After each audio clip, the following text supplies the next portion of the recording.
Hi, and welcome to the Human Side of Business podcast. I'm Jeff McCann, CEO and co-founder of Intuitive Performance. I'm a performance coach, HR professional, whole person leadership facilitator, and your host. The Human Side of Business podcast is fueled by the genuine curiosity to understand how personal characteristics and skills can be leveraged to drive individual and team performance, tangible outcomes, and ultimately organizational success within business. Each podcast is devoted to sharing knowledge, expanding our learning edges, and exploring the trends in corporate culture towards growing the emotional intelligence of organizations. I'm so glad you're here. Hi, and a warm welcome to episode 31 of the Elevate Business podcast. Both myself, Jeff McCann, and Scott Russ are your hosts. We have the pleasure of introducing you to Jeff McCann, who is shaking up the insurtech industry, leading his team as CEO at Apollo Insurance. Combining his experience in developing digital marketing solutions and 10 plus years in the industry, Jeff is shaping the future of how people buy insurance. He is also a professional travel writer, and you can find his publications at the Vancouver Sun and National Post. Welcome, Jeff. Thanks so much for having me here. It's great. Our pleasure. So tell us about yourself, your company, and a little bit about your journey. Yeah, without a doubt, you kind of gave the intro on Apollo Insurance. We're an online insurance provider, and we work both with insurance brokers and customers to make it easier. You know, I think no one gets excited in the morning about their insurance purchase. So to be able to take sort of a paper-based 6-week process and all the back and forth down to about 5 minutes, totally online, 24/7, I think we're providing something that customers, is in line with their expectations and align with the expectations of what we get in the rest of our world. And, when I came out of university, I was at a big four accounting firm. It was cloud-based, very forward-thinking, and coming into the insurance industry, it was like going back in time. People were printing emails and putting them in files on the shelf, and it was kind of like, wow, this time work. And so spent the better part of the last decade as vice president marketing and e-commerce and vice president digital strategy at a large brokerage group, kind of helping them innovate and move that ship. But inevitably, big companies are hard to shift. And so we we have to spin out, start a business from scratch and be able to kind of innovate and run as fast as we can to be able to solve the problems we're working on. That sounds really interesting. And so what was it that turned you from actually going from corporate to starting your own outfit? I think that it's a product of the Vancouver ecosystem. We were very fortunate to have the Hootsuites of the world and some of these companies kind of leading the way. And then when you're surrounded by entrepreneurs and people who had started businesses, there was a very marquee kind of moment with a mentor advisor of ours. We sat down and had a beer. He had built a company over about 13 years and ended up having a great exit. And I'm like, well, wait a minute, like all these people are starting businesses in other areas of tech, we can go do that. And so I think when you have friends that are kind of starting and creating businesses, jumping off that cliff doesn't seem as dangerous or as hard because you've kind of seen them go through it. And there's that mortal aspect to it where you're like, well, I know them. They're a real person. They're doing it. We can probably get after it and do it as well. Mm. What I really like there, Jeff, is the importance of who you surround yourself with and how they influence your actions, and how the fact that you had people around you that already done this and done it successfully kind of helped bring down that idea of like the entrepreneur on a pedestal and saying like, hey man, these are real people doing real things. And you know what, why can't I do that? I think that's a really interesting way of looking at it. Without a doubt. And I think the word entrepreneur is kind of it's kind of a weird word, right? And I think, people use it in different ways, and it has kind of created this, there's something that comes with that word. And I think that there's sort of the titans that people look up to, the Elon Musks and that, and there's a lot around that entrepreneurship, but also there's just a lot of people that are just everyday people that are building great businesses. And so I think it really breaks that barrier when you're surrounded with people that have done it. And then, they can also help and advise you too. You say, well, how did you go solve this problem? Because they've been there before and they've already solved it. It makes it a little bit easier when you have great mentors and great advisors around you when you go start something. Mm-hmm. And oftentimes you hear now that when it comes to building something, it's not about building that thing, it's about solving a problem. And that was a really strong point that you had, is you seen a problem in the market and you were aiming to successfully solve it. Switching gears just slightly around performance, what does that word bring up for you? Performance is definitely an interesting word. I mean, I played sports all the way through growing up, and ended up playing football at university. And so I think performance was always something that was really a focus of mine. And I think that kind of grit and work ethic goes a long way. I was never really the most talented athlete, just on a raw basis, but I was always able to work hard through that and sort of drive that performance. So I think for me, the word resonates around hard work, preparation, and then putting in the extra grind. And I think you can translate that when you start a company, the extra hours you have to put in, because you got to sometimes overcompensate for the things you don't know by learning, by reading, by talking to advisors. And I think where we translate that word performance for me is the word execute. I think execution is something that is taken for granted. People think you go start a business and it's just all going to happen, but you have to sort of be able to knock things off the list, and your performance is measured by how much can you execute, and can you do what you say you're going to do month over month, quarter over quarter. That gives your investors confidence. It gives your team and your employees confidence. So for me, performance is all about execution. I love that synopsis. I do too. I think that is definitely one of the better ways we've heard somebody define performance, and really making it come down to the execution behind that. And so I guess I'm curious as to, stepping into this new role for yourself, shifting from more of the corporate environment to starting your own business. What have been some key learnings you've had stepping into that role of CEO and leading a team? Yeah, that's a great question, and I think being a first-time CEO, there's a lot to learn. For me, the path has really been to choose authenticity, and so the more authentic that I can be, I think that resonates with the team. It resonates with investors. Being able to say what you don't know, as much as demonstrate your expertise in what you do know, I think really gives people confidence that you're not going to embellish, you're not going to overreach on things. And I think if you check your ego at the door, then it's a lot easier to be a great teammate. And I think that's the biggest thing about, being a CEO. When you're in this vulnerable position, you're very much kind of alone.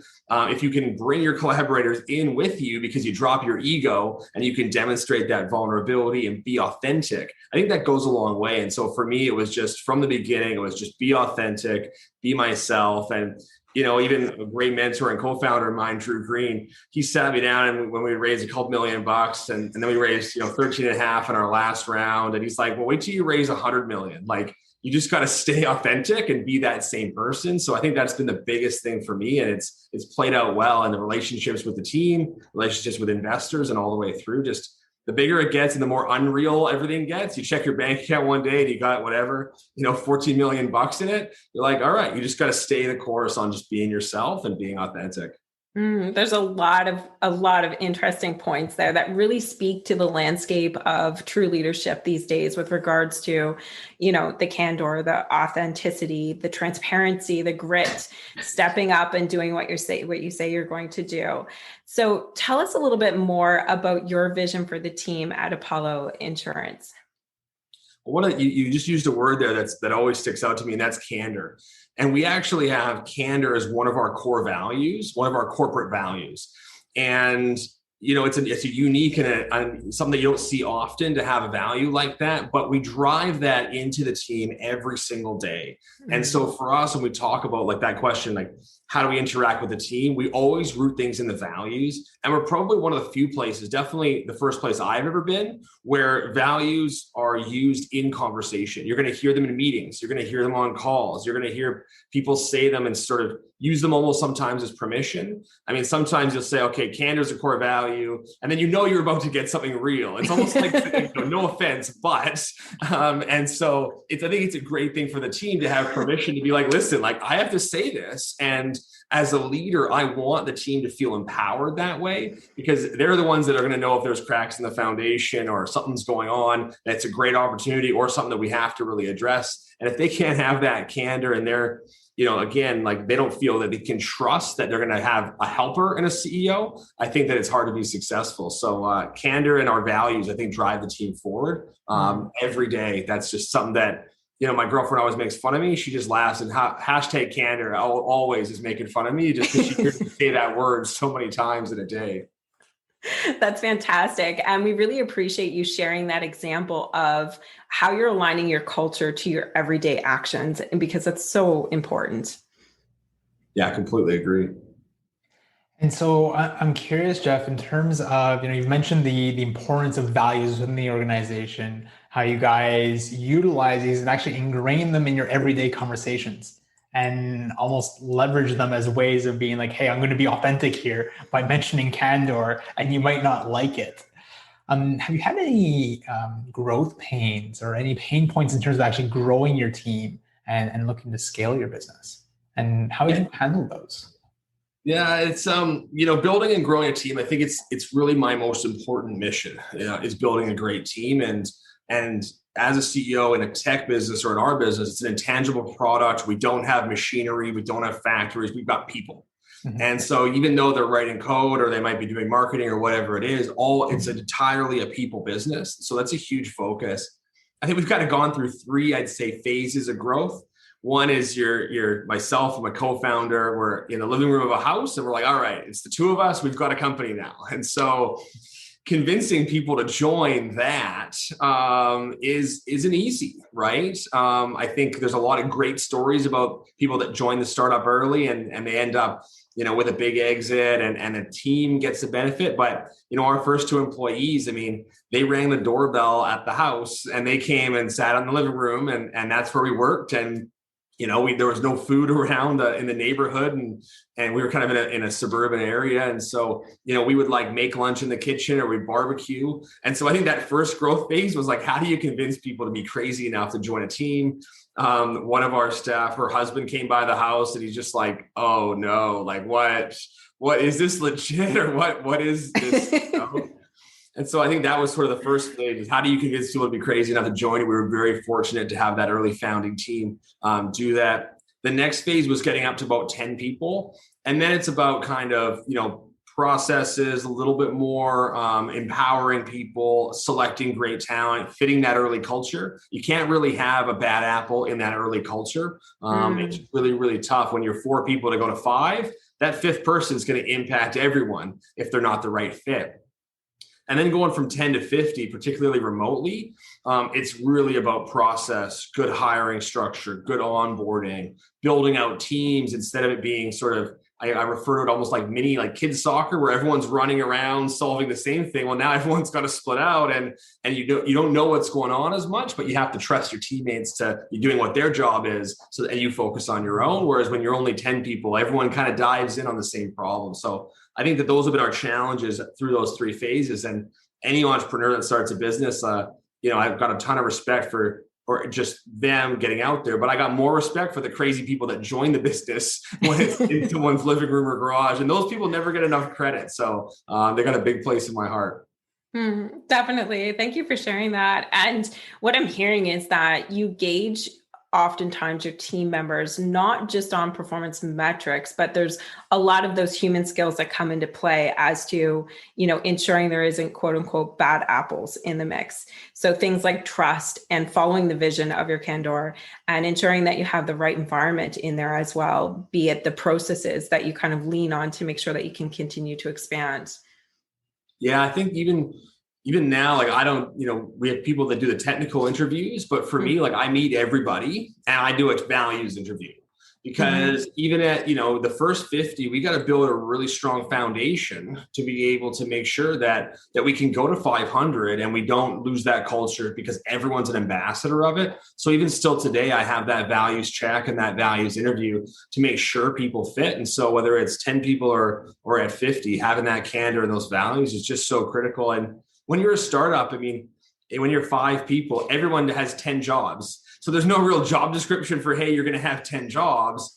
all we really have is, can you come in here, be a teammate, pick up work, support your teammates, but just, adventure is one of our core values. You just kind of enjoy the adventure. Every day is going to be a bit different. And if you like that kind of environment, then you're going to thrive.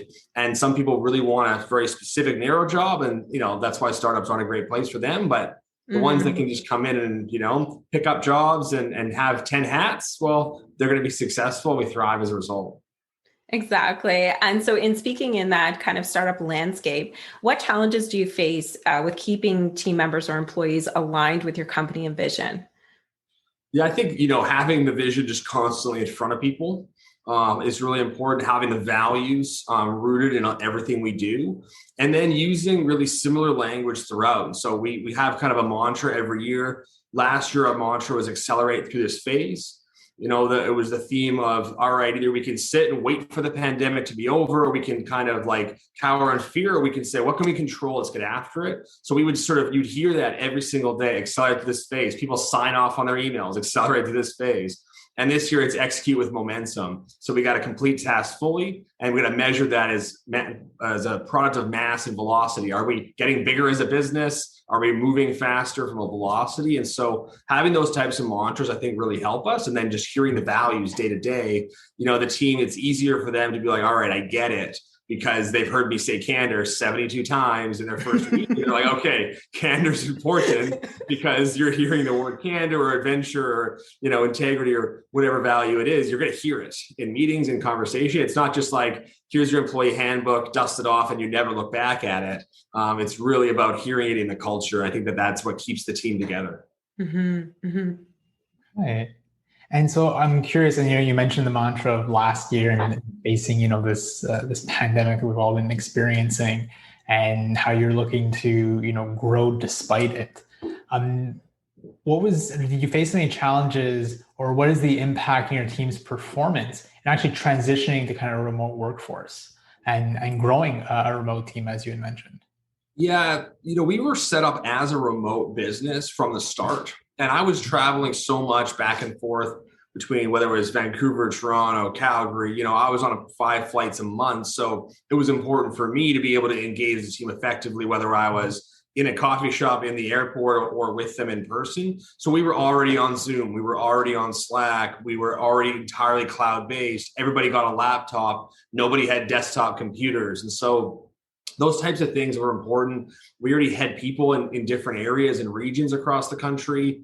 And then I've always said, like, I want to be on the beach in Costa Rica somewhere, but getting my work done. And I want my team to have that same opportunity. So the transition, I think, wasn't really hard for the existing team. I think working from home is a mental health transition. I think being around people and the social aspect of the team, you spend so much time with your teammates. I miss that. And I think that's something that is hard to recreate. And we want to, people to feel like they're just like beyond the work collaboration. People just feel like they've got a relationship, they've got friends, they can sort of, those little chit chats you used to have in the hall or in kind of the lunchroom, or we used to throw events, like those types of things. I think you have to be a little more deliberate around. And that's been a challenge for any business. I think we've done a pretty good job with it, but certainly not easy it's not about engagement. We've got a great team, but it's just that mental health side of like the relationship deeper than the work you're doing with someone.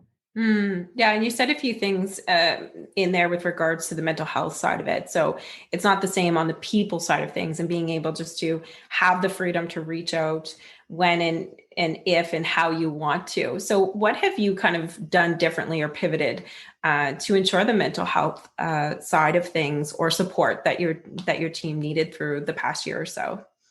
Yeah, it's been something that we're just, continually working on and continually sort of working with. Even simple things like empowering employees. That we bought everyone stand-up desks and chairs for home. We did that pretty early on, because I was like, this, I don't want someone to be uncomfortable as a starting point. And then you got to have all the tools and everything you need. So that was just as a starting point. Do you have the right tools so you're not frustrated and kind of alone?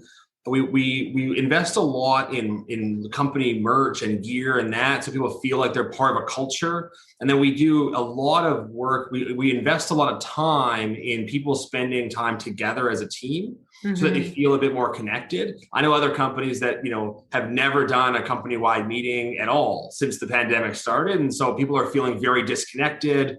They're feeling kind of alone, or if they're feeling like they're having a tough time in their job, they don't have peers that they can reach out to. But for us, we do spend a lot of time. We've got a weekly, all hands meeting. We've got a lot of knowledge sharing.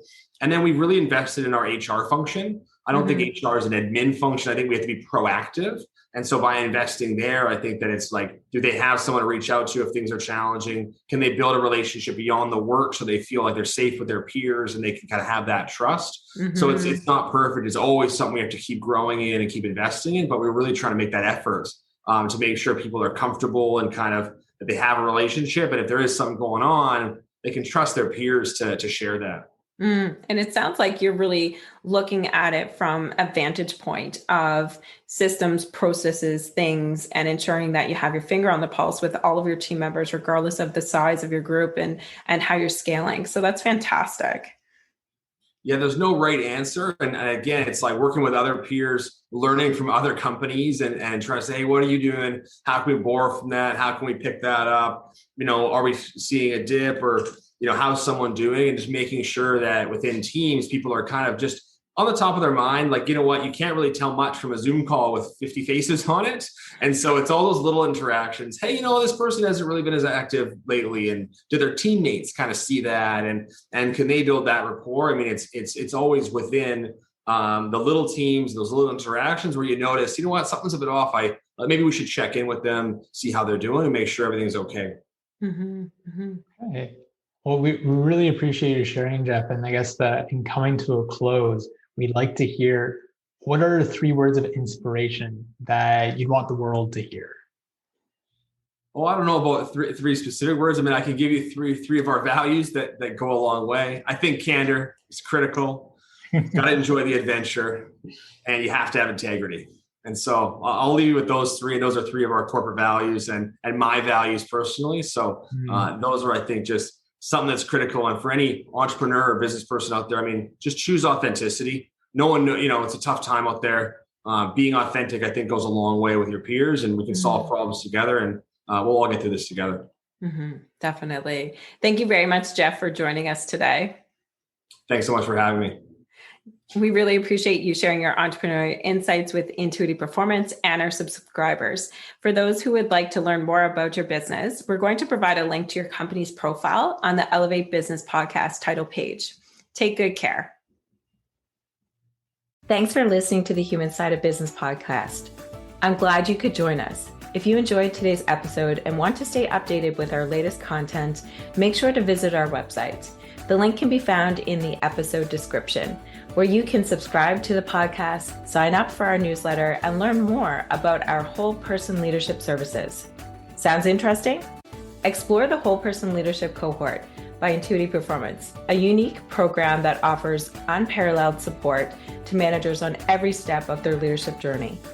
Our program features evidence-based assessments, workbooks, group coaching, and interactive learning experiences to help you level up your leadership skills.